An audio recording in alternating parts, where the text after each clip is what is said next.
Okay, so what chapter are we at? We are at the chapter number 5, is it? Mugdha? Chapter 5, page number 25. Okay.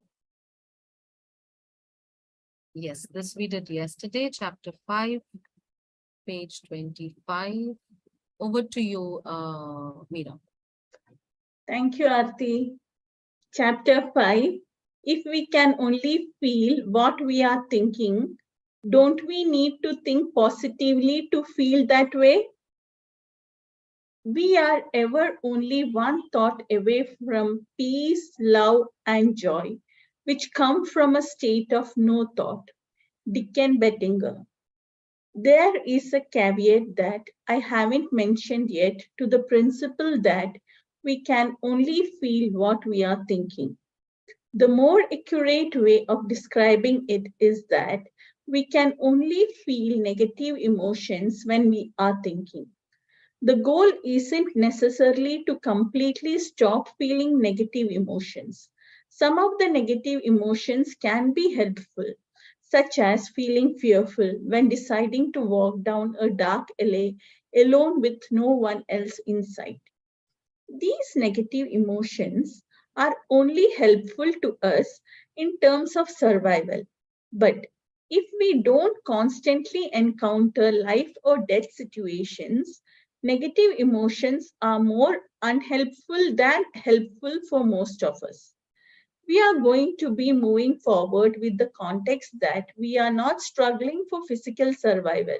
So we will be using the context that negative emotions are not necessary most of the time.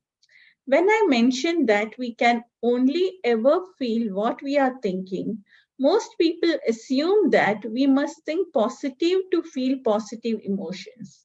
Instead of convincing you if this is true or not, let's do another thought experiment so you can experience the truth for yourself.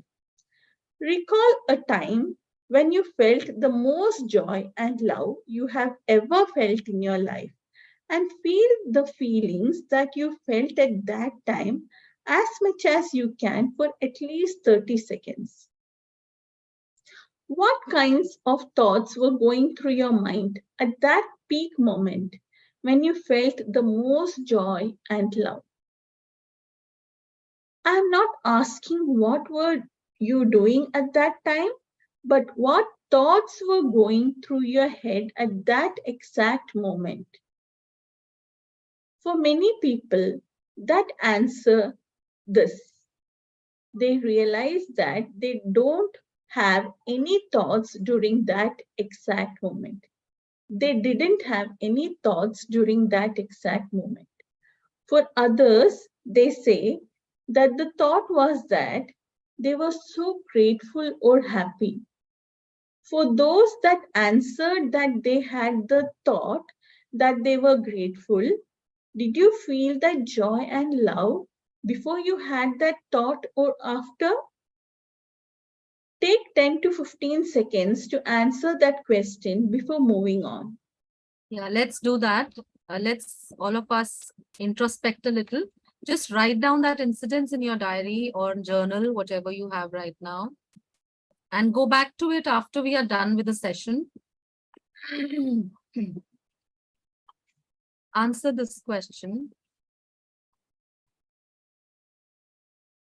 Recall a time when you felt the most joy and love you've ever felt in your life, and feel the feelings that you felt at that time.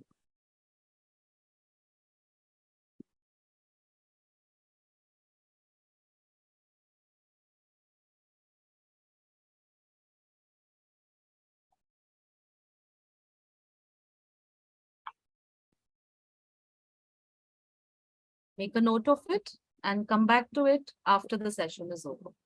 Over to you, Meera.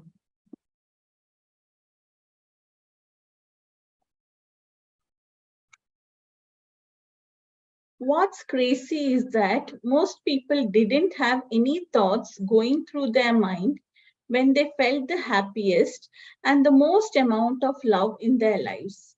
For those that had the thought that they were grateful, they felt that way before having that thought.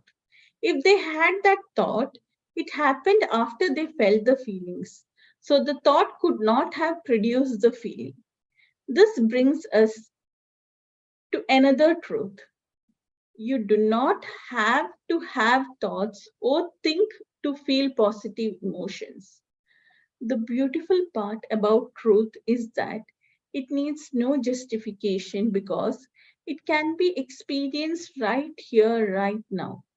It doesn't need to be proven or rationalized to you, and you are experienced this truth firsthand by the experiment we just did. Here's why we don't need to have thoughts or think to feel positive emotions like joy and love. A natural state of being is joy, love, ecstasy, freedom, and gratitude.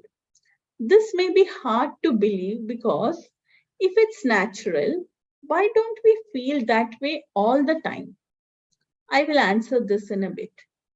If we want to see the natural state of anything, one of the best ways is to look at the nature and the state of it in its infancy, before it is affected and conditioned by its environment. For example, let's look at the natural state of a baby. What is a baby's natural and default state? Assuming the baby wasn't abused, neglected, or had any physical issues. Are babies naturally stressed, anxious, fearful, and self conscious? Or are they naturally in a state of bliss, happiness, and love? A natural state of being in joy, love, and peace. Therefore, any thinking that we do will only take us away from those natural states of being, which is why whenever we feel extremely stressed, we are having a lot of thinking going on. The strength of the negative emotion we feel is in direct proportion to how much thinking we are doing in the moment. On the other hand, the intensity of the positive emotion we feel is inversely proportional to the amount of thinking we are doing in the moment. In other words, the less thinking we have going on, the stronger the positive emotion we feel in the present.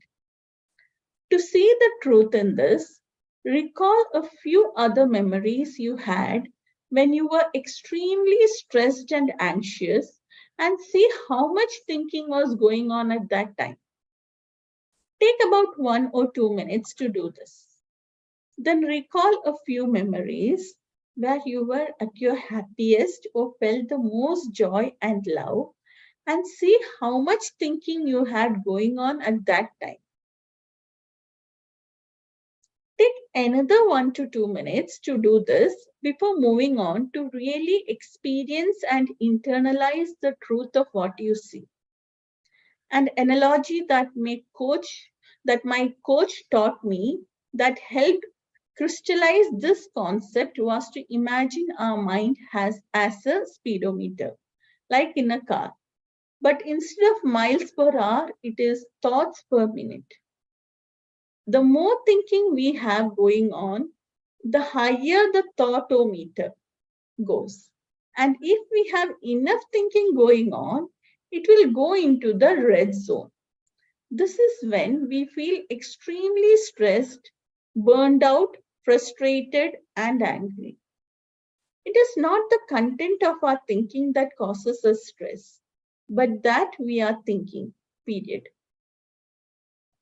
The amount of thinking we have going on is directly correlated to the magnitude of stress and negative emotions we are experiencing at any given moment. When you are experiencing a lot of frustration, stress, anxiety, or any negative emotions, just know that it is because you are thinking, and the intensity of those emotions is directly correlated to how much thinking is going on. Therefore, it's not what we are thinking about that is causing us suffering. but that we are thinking. To summarize, we do not have to try to think positive to experience love, joy, bliss, and any positive emotions we want, because it is a natural state to feel those emotions. The only times we don't naturally feel these emotions is when we begin to think about the thoughts we are having, thus blocking the direct connection to infinite intelligence, and we feel stressed, anxious, depressed, and fearful. It is not about the content of our thinking, but that we are thinking, which is the root cause of our suffering.